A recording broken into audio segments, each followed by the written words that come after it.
ऐसा है कि हमारे यहाँ जो यज्ञ होता है उसमें हजारों लाखों करोड़ों आहुतियाँ पड़ती हैं, लेकिन एक आहुति होती है जिसको पूर्णाहुति कहा जाता है। जब तक पूर्णाहुति नहीं होती है तब तक कोई यज्ञ पूरा नहीं माना जाता है। यह माना जाता था कि शंकराचार्य जी के नहा लेने के बाद समस्त सनातन धर्मियों ने स्नान कर लिया, वो पूर्णाहुति का नारियल होता था इस यज्ञ का। इस बार वही नहीं हो पाया है। तो निश्चित रूप से जो भी सनातन धर्मी है वो इस बात को समझते हैं कि ये क्या हुआ।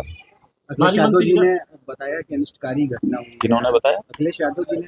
अखिलेश यादव जी समझते होंगे, उन्होंने बताया होगा। जो भी समझता है वो कहेगा ही कि ये तो ठीक नहीं हुआ, और जो ठीक नहीं हुआ है तो उसका परिणाम भी तो ठीक ही नहीं होता है। भारी मन से आप विदा हुए वहाँ से, भी सोचा स्वाभाविक है कि इस तरीके की भी घटना होगी? नहीं, कभी कल्पना भी नहीं की थी, ये तो कल्पना भी नहीं की थी।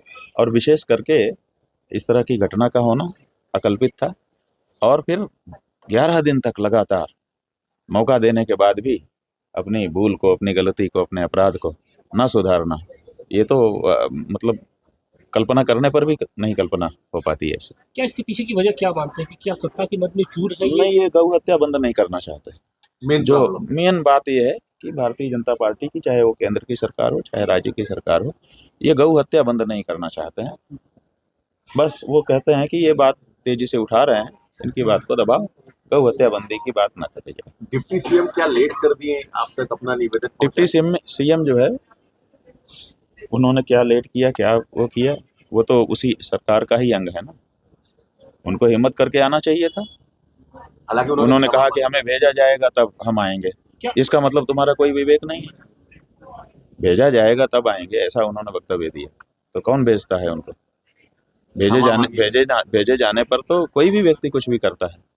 जो विवेकशील व्यक्ति होता है वो स्वयं निर्णय लेता है कि नहीं, ये ऐसा समय है, हम इसको अस्वीकार करते हैं, तो हम जाएंगे। इस तरीके से ये स्टैंड उनको लेना चाहिए था। नहीं, ये चूक गए। उनको चाहिए था कि वो अपना स्टैंड लेते कि भाई अब यहाँ पर हम नहीं सुनेंगे, या ये बहुत बड़ा बुरा हो रहा है, मुख्यमंत्री इसको कैसे स्वीकार कर लो।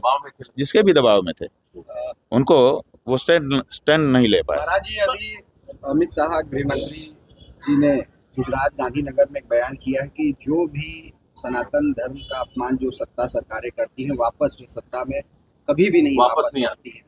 तो हाँ, तो समझिए कि वो अपना डेथ वारंट साइन कर रहे हैं। यूजीसी क्या ऐसा कह करके कौन उसकी शुरुआत है यूजीसी कानून? जो वक्तव्य दे रहा है कि सनातन का अपमान करने वाला दोबारा सत्ता में नहीं आता है, ये क्या है? सनातन का ही तो अपमान है। ब्रह्मचारी तो सनातनी ही होते हैं, बटुक तो सनातनी ही होते हैं, साध्वियाँ तो सनातनी ही होती हैं, सदगृहस्थ तो सनातनी ही होते हैं, संगम स्नान करने वाला तो सनातनी ही होता है, शंकराचार्य तो सनातनी ही होता है। इनका अपमान करने वाला, यही तो कह रहे हैं कि सनातन का अपमान करने वाला सत्ता में नहीं आता। सनातन का तो अपमान हुआ है, सनातन का तो अपमान हुआ है। तो फिर उनकी बात दोहरा रहे हैं। हमारी बात दोहरा रहे हैं उसको। यही तो उनकी कला है कि वो अच्छी अच्छी बातें बोलते हैं मंच पे जब रहते हैं, लेकिन मौके पर उनसे कुछ अच्छा नहीं हो पा रहा है। महाराज जी, क्या लगता है कि यूजीसी से इसकी शुरुआत? हाँ जी, की बैठक होगी दिल्ली में अगले महीने, इस बैठक में अब देखिए क्या होता है।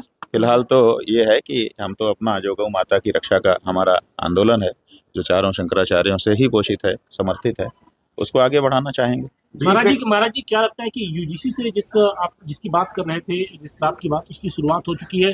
क्योंकि यूजीसी को लेकर भाजपा के जो समर्थक थे, खासतौर से जो सवर्ण बिरादरी से आते हैं, वो खुलेआम अब धमकी दे रहे हैं कि नहीं, विरोध कर रहे हैं। देखिए, बात भाजपा और कांग्रेस की नहीं है, बात किसी राजनीतिक पार्टी की भी नहीं। बात यह है कि ऐसा कानून कैसे लाया जा सकता है जो एक ही समूह के लोगों को एक दूसरे के सामने खड़ा करके एक दूसरे से लड़ा दे। आप एक जाति को दूसरी जाति के सामने खड़ा कर दे रहे हैं और दोनों आपस में लड़ेंगी, तो दोनों का नुकसान होगा, दोनों लड़के मर जाएंगे। आप तो हिंदू धर्म को समाप्त करने का रास्ता बना रहे हैं। ये नहीं हो सकता।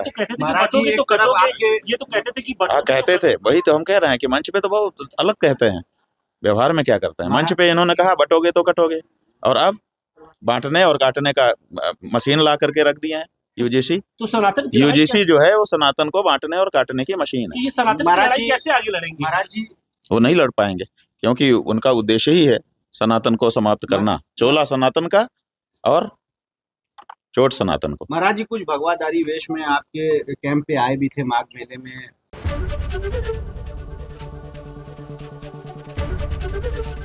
एबीपी गंगा, खबर आपकी, जुबान आपकी।